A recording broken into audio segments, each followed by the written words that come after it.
8 to be great. The 8 traits successful people have in common. Number 2, work. You know, when I was interviewing all these successful people, they kept telling me how hard they worked. And I remember standing there thinking, geez, another comment about work? Why don't they tell me the real secret to their success? Then finally I realized hard work is a real secret to their success. All successful people work very hard. Martha Stewart said to me, I'm a real hard worker. I work and work and work all the time. Media tycoon Rupert Murdoch said it's all hard work. Nothing comes easily. But I have a lot of fun. Did he say fun? Yes, successful people have fun working. That's why I say they're not really workaholics, they're workaholics. Jim Pattison, chairman of the Jim Pattison Group, is a workaholic. He says, business is my recreation. I'd rather go to our factories and meet with our people than go to the beach, I can tell you that. Dave Lavery, the NASA whiz who builds those robots for Mars, said to me, we work our fingers to the bone, but it doesn't seem like work. It's fun. It's what we want to do. We don't want to put things down and go home. Bill Gates is a workaholic. Even after he was a multimillionaire, he worked most nights until 10 p.m. and only took 2 weeks off in 7 years. And he probably spent them on his computer. Oprah is a workaholic.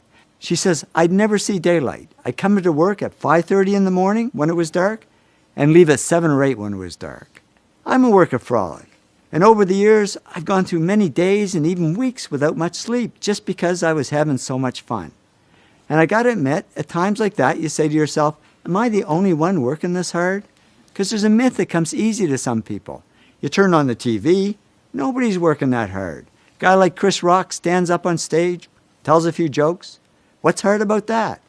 But even Chris says, I wasn't the funniest guy growing up, but I was the guy who worked on being funny the hardest.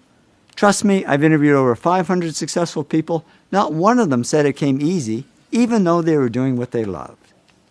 And we tend to underestimate work and overestimate talent. But in the end, work tops talent. Arthur Benjamin, America's best math whiz, said to me, I think numbers and I have always gotten along, but I'm sure my talent is just due to the time and hours and work that I've put into it. Many talented people don't achieve as much success as they could, unfortunately, because they sit back on their talent and never learn to work hard. That's what happened to Michael Jordan when he first started playing basketball. He had the talent, but he wasn't putting in the work, and the coach actually cut him from the high school basketball team. Boy, that was a wake-up call. He says, I was very disappointed. I started working on my game the day after I was cut. And he soon became the hardest working player in basketball, who made fun of the other players who weren't working hard. And that hard work is what made him the greatest basketball player of all time.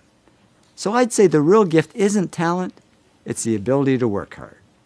And we tend to underestimate work and overestimate smarts. But in the end, work wins over smarts.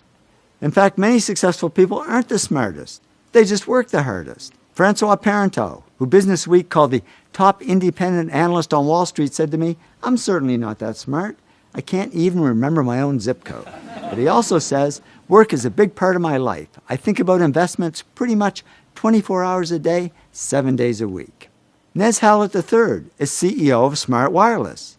And I thought that's ironic, because he told me he's not that smart.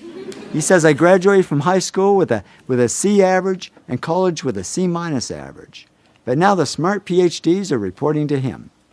How did he do it? He said, if you're going to be successful at anything, the key thing is to work hard.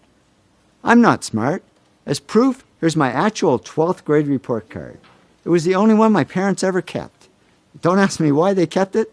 It's nothing to brag about. As you can see, I was a C student, not an A student. I don't think I'd even make it into college these days. So how did I achieve some success and wealth? I just worked hard. Many 60 to 80-hour weeks. And now I know I'm not alone. Thomas Stanley studied hundreds of millionaires, and he discovered most millionaires weren't A students, didn't score high on tests, and teachers didn't think they'd ever succeed. But they did succeed because they worked hard. So the good news is, if you're not the smartest, if you're a C student, not an A student, the really good news is you can still succeed. Because the word success has 2 C's and no A's. You can still succeed as long as you work hard. And what if you are smart? Well, I'm sorry, there's absolutely no hope for you. Because many smart people don't achieve as much success as they could, unfortunately, because they rest on their smarts and never learn to work hard.